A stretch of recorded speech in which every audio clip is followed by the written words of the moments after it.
Your voice, your opinion, your community. Fact TV, free speech, protected.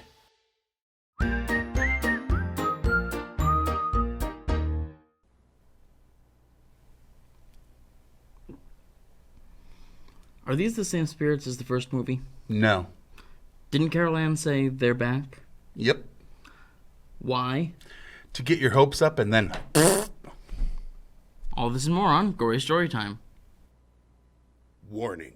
Gory Storytime is a horror movie review show by a son and his dad who thought that letting his 5-year-old watch scary movies was acceptable. If you are offended by horror or talk about blood and gore by a child, or if you don't want horror movies from the 60s through today spoiled, then there is a remote stuck in your couch cushion next to potato chip crumbs. Use it. And of course, parental discretion is advised. Why? You didn't use any. Shut up and start the show.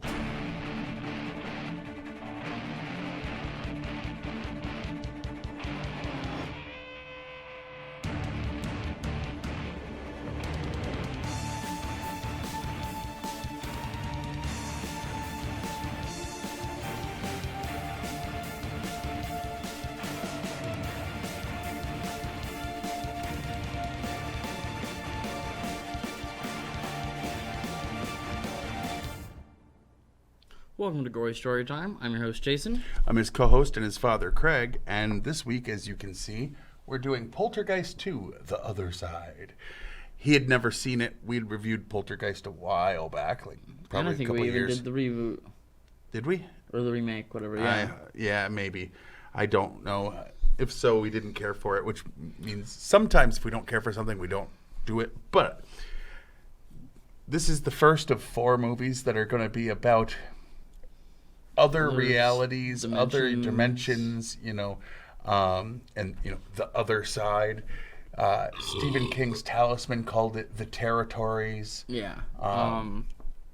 It's kind of like the multiverse idea. I mean, basically, like, it just runs with what string theory tries to prove, where it's like, all right, maybe there's other stuff. Yeah. And Marvel, DC, they do it all. And we've noticed it's brought up a lot in a lot of things, so we're not going to, if it's just like a half-ass mention, we're not going to be like, oh. That's obviously the same thing. But this movie involved the other side, Right. Insidious had a lot of that. Insidious, unfortunately, exists. Well, we aren't going to be doing those, but we're going to do 4 movies about alternate planes of existence or something, basically. Something along those lines. And Poltergeist is a good one to go into.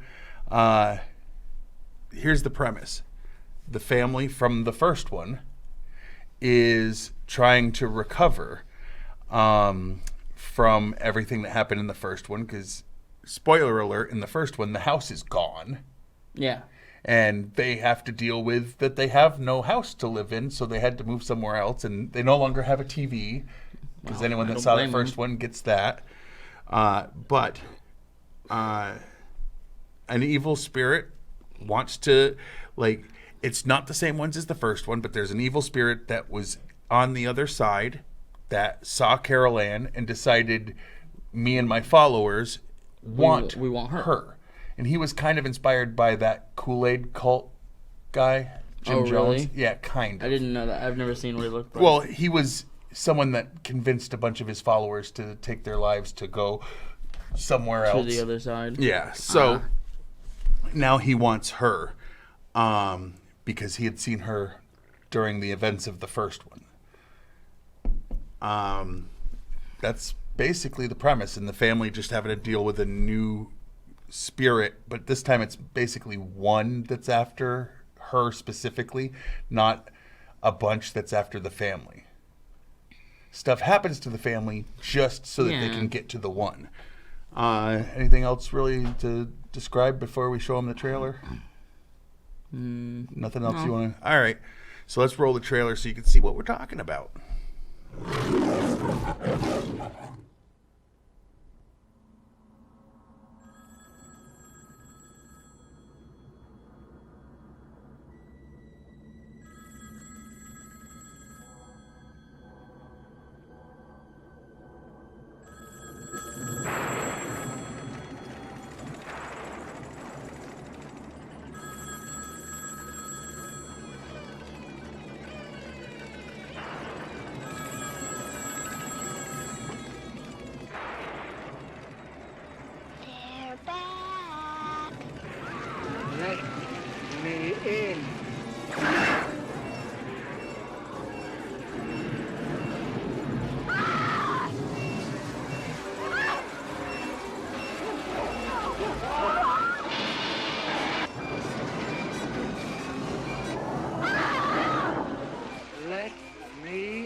All right.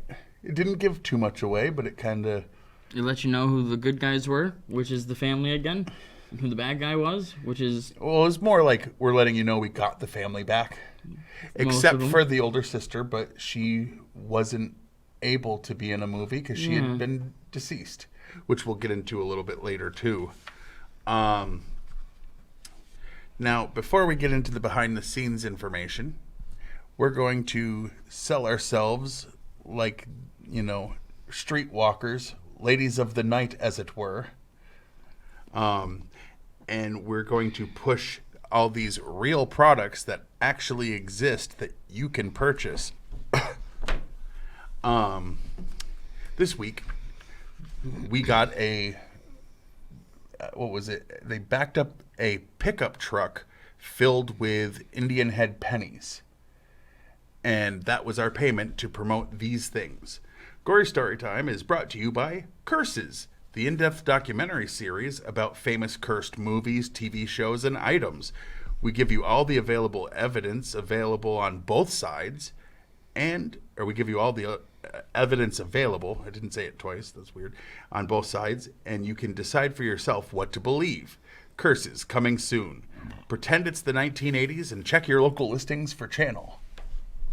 Or time and channel. And by It's All Your Fault, the self-help book that teaches you to... To burp? Yeah. Teaches you to accept the blame for all the crap in your life. Your father left? Your fault. Your spouse cheated? That's on you. You got bullied? That's what happens when you behave as you do. It's all your fault, because the trend of blaming your parents is over, and that's your fault too. All right.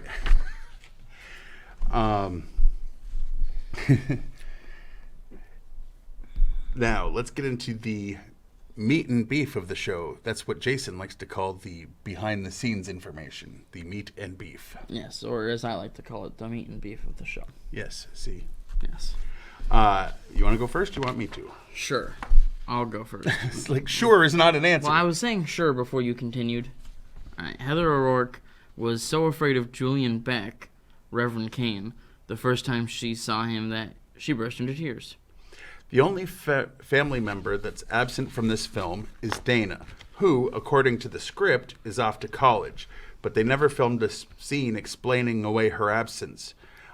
Dominique Dunn, in real life, was murdered by her boyfriend, John Thomas Sweeney, who later changed his name to John Mora and disappeared completely, shortly after Poltergeist premiered. Ultimately, no mention is made of Dana in the final film. It was decided by the filmmakers to retire her character and not recast her out of respect to the actress and her family. The film was, at one point, to have been filmed in 3D. This idea was eventually abandoned after seeing the failures of other 3D horror movies, including Friday the 13th Part 3, Jaws 3D, and Amityville 3D, which was a previous flop from MGM.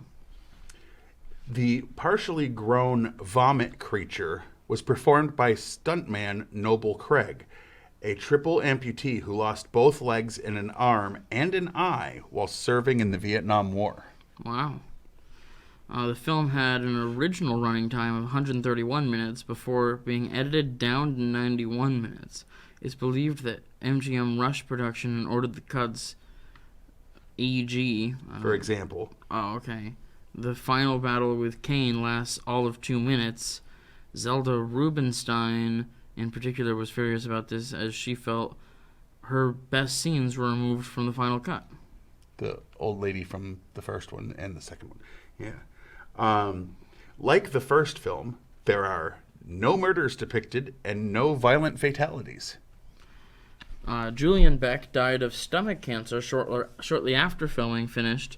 Several of his lines were dubbed in post-production by voice actor Corey Burton. According to Burton, the sound editors did such a good job that except for one scene, even he can't tell which lines are his and which are Beck's. Steve comments on Taylor perhaps being an escapee from an asylum. In One Flew Over the Cuckoo's Nest, actor Will Simpson played an asylum inmate. Samson played an asylum inmate who escapes. Nice. H.R. Geiger provided the special effects designs Geiger created several designs, but only 2 made it into the film, albeit briefly. Some books on his art report that he was very unhappy with how his designs were translated to the film. Several of the cadavers were real skeletons, which they did in the first movie and got a bunch of crap for, so they did it again. Upon learning of this, the crew demanded an exorcism be held on set to ease the rising tension, which happened soon after. Several scenes that appeared in press stills and promotional posters were cut from the film. For example, one in which Kane tries to get into the house a second time and confronts Tangina, and one in which Steve and Diane see a flying toaster during a breakfast scene. Beatrice Straight was asked to reprise the role of Dr. Lesh from the first film, but she was ill and not willing to work on anything at that time. Jerry Goldsmith scored the film differently than on the first film. The original was fully orchestral with choral passages. This score is richer and smoother and similar to Goldsmith's work on The Omen. A poster for the film E.T. can be seen in Carol Ann's bedroom. Drew Barrymore had auditioned for the role of Carol Ann in Poltergeist before getting the role of Gertie in E.T. Spielberg was like, I like her, but not for this, but I have this other thing. Reverend Kane was a rare major role for Julian Beck. Yeah, he was usually like a background character or side character. Oh, okay. The character of Reverend Kane was inspired by the infamous cultist Jim Jones. I told you. Okay. Originally, Robbie was going to be attacked by bees. Oliver Robbins had a fear of bees and refused to film the scene, and it was subsequently replaced with the braces scene, which was pretty cool. Mm-hmm. Heather O'Rourke disowned this film shortly after its release, saying that it was boring and not scary. There is no spoken English until 5 minutes into the film. And director Brian Gibson's first and only horror film. This was his first and only sequel, and he wouldn't direct another film for 7 years. He's also the only director of the Poltergeist trilogy who was British. Okay. Now, we like to give you the Rotten Tomatoes scores. And for those who are new, Rotten Tomatoes is an aggregate score. What they do is they take all the professional reviewers' scores, positive and negative, and they tell you the percent that were positive. So their number is not supposed to be influenced by their opinion. It's just out of all of them, what percent said good. Right. And the people also get to vote. But what did the professional critics have it? Have it at a 20%. 20%. Not great. But to be fair, horror movies are rarely highly rated as far as the critics in most cases. And sequels usually get it even worse. True. With some exceptions that we've seen. The people, though, have it also low at 35%. Yes. Now, what was your, since I know you liked this, let's go with your least favorite scene. I mean, I think it's pretty obvious as, like, it's the only one that I ever heard people complain about. But in the movie, it doesn't even make sense. She answers that toy phone, and then she yells back to her mom, "They're back." And it's like, first of all, there's only one of them this time. So it's not they, it's he. And second of all, it's not the same ones. Right. They took the house and they bounced. Yeah. Like, they're not back. And I think my least favorite thing is similar in that it's related. It was very thin. This entity happened to be where she was brought last time and happened to see her and decided he's going to fixate on trying to get her over there again because he had nothing to do with the first group of spirits that were involved. So, right. As that, yeah, like their back was just so that they could, play off and be like, because "Oh, They're look." Here was such a famous phrase, you know? I mean, it even said it on some of the posters. Heck, it doesn't Not even this one, matter that it wasn't the same ones, because who's going to truly know watching the movie if the demon's the same demon? But they specified that it wasn't. Right. That's the problem. Like, if it had just been faceless demons again, they could have done that and not been as egregious. Yeah, could have been like, oh, they're still mad, but nope. What was your favorite scene? Well, the braces scene, actually, was really freaking cool. Talk about it. Try not to be too spoilery, but... I mean, then I can't. All right. It's the thing that happens or the thing that doesn't happen. All right. Spoiler alert, so just, like, if you don't want to hear this, skip ahead a little bit. Sure, the kid, what's his name? Oliver? Or, no, Robbie. Yeah. He's in the bathroom. I don't know if he's brushing his teeth or looking at his teeth, but he's looking at his teeth, and all of a sudden the wires from his braces come out, and they just, like, wrap around him like a spider web, and then they, like, suspend him in the air, and it's really cool. It was pretty cool. I would say my favorite part was probably, how should I put this? It was that I went into it not remembering this movie that well because I watched it as a kid, like in the 80s when it came out. I didn't remember that it was so hated. So when I started hearing all that before we watched it, that like, oh, it's lowly rated and all these things, I was like expecting it to just be a slog. And here's the thing. It's not a 35% movie. It's a better movie than that. Oh, yeah. It's not as good as the first one. Do not go into it understand that the drop-off that happens with most sequels absolutely happened with this movie. I mean, yeah, it's not nearly as good. And that's because the first one was great. Yeah.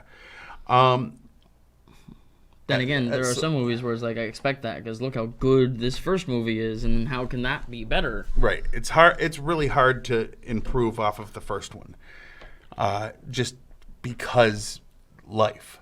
Right. But I think my favorite thing was going, no, it's not a bad movie. It's a good movie that doesn't hold up to the original.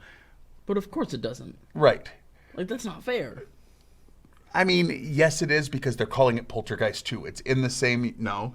So it is fair to compare it to the first one because that's the universe it's in. They're not supposed to be the same. No, but if it's not as good, it's not as good. It's just people were harsher than necessary because it wasn't that much worse. Oh, not even close. It was definitely worth a watch. I don't know why she finds it boring and not... what do you mean? Like, I don't remember off the top of my head what the original was rated here. I mean, higher than 20 and 35. Than this. I think it was, like, both positive ratings. Yeah, I'm pretty sure. Not the point, though. So I just think my journey into seeing that it was better than... Because I didn't really remember. I remember more the first one because I seen it the most, and the third one because it used to rerun all the time on HBO when I was a kid, and the story that went around the third one because of the passing of the girl who played Carol Ann before they were done filming. They made a big deal about that, so I paid more attention to that. I think I had only seen this once prior to watching it with you, and that was Makes sense. Right. So hearing how bad it was, I was like, oh, great. It's not. It's fine. It's good. I mean... It's a good movie. It is not a great movie. Right. So, speaking of that, on a scale of 1 to 10, what number would you give a good movie but not great? Like a 6.5. Yeah, I'm going to go with probably... I was going to say 6. It's like... Realize 5 is like... the line where I don't want it to go under because if it's under a 5, I'll just shut it off most of the time unless we're reviewing for here. I mean, honestly, like I hear you say the last time that you watched it was in the 80s. Yeah. Which means it's been almost 40 years since you watched this movie. So I get it. Like, I don't need to watch this one again. Yeah. The third one better? We'll see. Well, I'm not going to say ahead of time because, again, it's my memory from, even though I watched it more times, it was still like in the early 90s. Slightly older, but yeah. Yeah, I don't think I ever watched them as an adult. Except for the first one. Well, the first one I watch a lot because some movies are worth watching a lot. Yeah. Well, I think that's what we've got to say, right? Yeah, basically. So I mean, watch it. If you liked the first one, and you like the characters, and you like movies with ghosts or demons or whatever you want to call them. Just don't expect it to be as good as the first one. It ain't. But it's a 65, it's a 60, like roughly. These are passing grades. Watch it.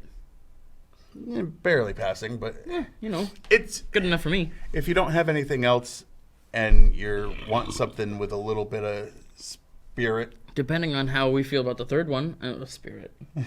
I know what I said. Okay. Anyway, why don't we throw up the stuff on the side so we can do that? Yes, you can watch this show on Fact TV channel 1082, Thursdays at 8:30 p.m. and Fridays at 7 p.m.